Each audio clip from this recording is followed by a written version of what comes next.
You keep waiting for them to change. You think, once we're married, they'll calm down. Or, once they feel secure, they'll open up. Or, once life gets less stressful, they'll stop being so defensive. Here's the truth. They won't. Not because they don't love you, but because change requires self-awareness, discomfort, and sustained effort. And most people would rather stay comfortable in dysfunction than face the pain of growth. I'm about to show you 6 signs that your partner will never change. Might not change. Will never change. These aren't opinions. These are patterns backed by psychology and seen across thousands of relationships. If you see these signs, you're not in a fixer-upper relationship. You're in a waiting room for disappointment, and your future self is begging you to stop waiting. Let's start with sign 1. They blame external factors for everything. Every fight is because you're too sensitive. Every mistake is because work was stressful. Every failure is because someone else screwed them over. They never look inward. They never say, I messed up, that was on me. This is called external locus of control in psychology. It means they believe their life is controlled by outside forces, not their own choices. Here's why this pattern means they won't change. Change requires taking responsibility. You can't fix what you don't own. If they believe every problem is caused by you, by their boss, by their childhood, by bad luck, they'll never think, I need to work on myself. They'll just wait for external circumstances to magically improve. And they never do. Research from psychologist Julian Rotter shows that people with external locus of control have lower life satisfaction, worse relationships, and less personal growth over time. Because they're not steering the ship. They're just reacting to waves. Example, you tell them, I feel hurt when you cancel plans last minute. They respond, well, if you weren't so demanding, I wouldn't feel pressured. Notice the shift. You expressed a feeling. They made it your fault. That's the pattern. Every issue becomes about external factors, never internal reflection. If this is your partner, they will not change, because they don't think they need to. Sign 2. Think doer more and few and more. Oh. They talk about change but never take action. They say, I know I need to work on my anger. Then they explode the next week. They say, I'm going to be better at communication. Then they shut down during every argument. They acknowledge the problem, which makes you hopeful, but they do nothing to fix it. This is called acknowledgement without accountability. And it's a trap. Here's the psychology. Talking about change gives the brain a dopamine hit similar to actually changing. Studies on goal setting show that when people announce goals publicly, they feel accomplished without doing the work. Your partner gets the emotional reward of being self-aware just by saying, yeah, I need to fix that. But self-awareness without action is just performance. They're playing the role of someone who wants to grow, but they're not actually growing. Example. They say, I know I drink too much. I'm going to cut back. You feel relief. Finally, they're acknowledging it. But 2 weeks later, they're drunk again. And when you bring it up, they say, I'm trying. It's hard. Here's the truth. Trying without results isn't trying without results isn't trying. It's pretending. If someone talks about change for months, even years, without measurable progress, they're not going to change. They're managing your expectations. Sign 3. They get defensive when you bring up issues. You try to have a calm conversation about something that bothers you. They immediately shut down, yell, cry, or turn it around on you. Oh, so I'm the bad guy again? Or you always criticize me? Or I can never do anything right. The conversation that was supposed to be about your feelings becomes about protecting their ego. This is psychological defensiveness, and it's a wall. Here's why this kills change. Growth happens through feedback. You can't improve if you can't hear where you're falling short. Defensive people can't hear feedback because their brain interprets it as an attack. Research on defensiveness in relationships, particularly by Dr. John Gottman, shows that defensiveness is one of the 4 horsemen that predict divorce. Why? Because defensive people never take ownership. And without ownership, there's no change. Example, you say, I feel disconnected when you're on your phone during dinner. A healthy response is, you're right. I didn't realize I was doing that. I'll put it away. A defensive response is, you are always on my case. I work all day. Can't I just relax? See the difference? One takes responsibility. The other deflects. If your partner consistently deflects, they will not change, because they can't even hear the problem. Sign 4-4. They've been the same for years despite multiple wake-up calls. They lost a job because of their temper. Didn't change. They lost a past relationship because of their jealousy. Didn't change. They've had health scares because of bad habits. Didn't change. When someone has faced consequences repeatedly and still behaves the same way, that's not bad luck. That's a core pattern. And core patterns don't shift without crisis-level intervention.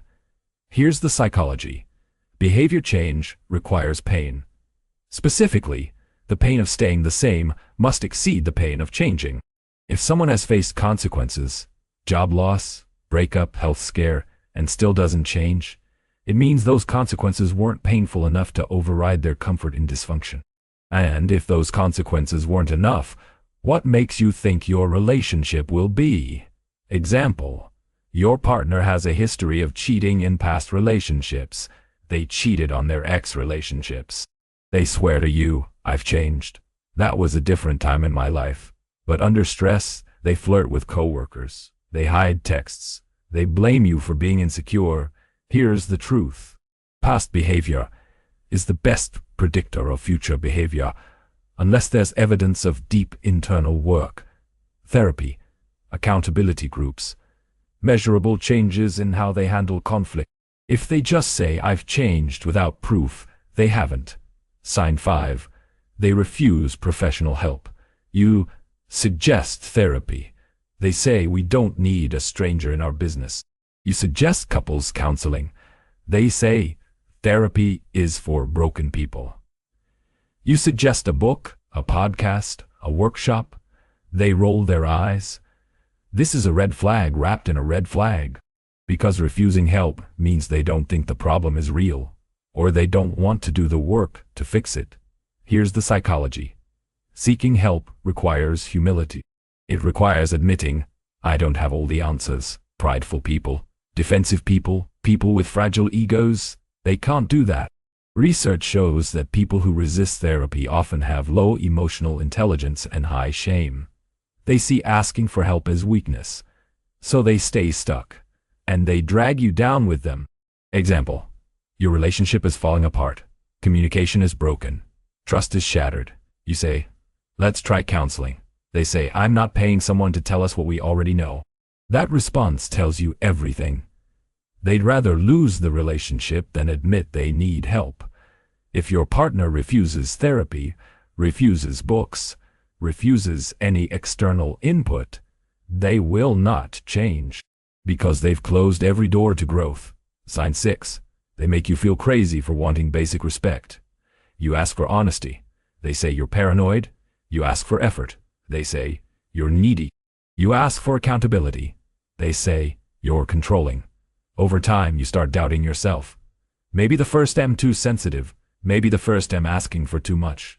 This is gaslighting, and it's psychological abuse disguised as conversation. Here's why this pattern means no change. If they can convince you that your standards are the problem, they never have to meet them. They reframe the issue, so you're the one who needs to change, not them. Research on gaslighting shows it erodes self-esteem and creates dependency. You stop trusting your own feelings because they've trained you to see your needs as flaws.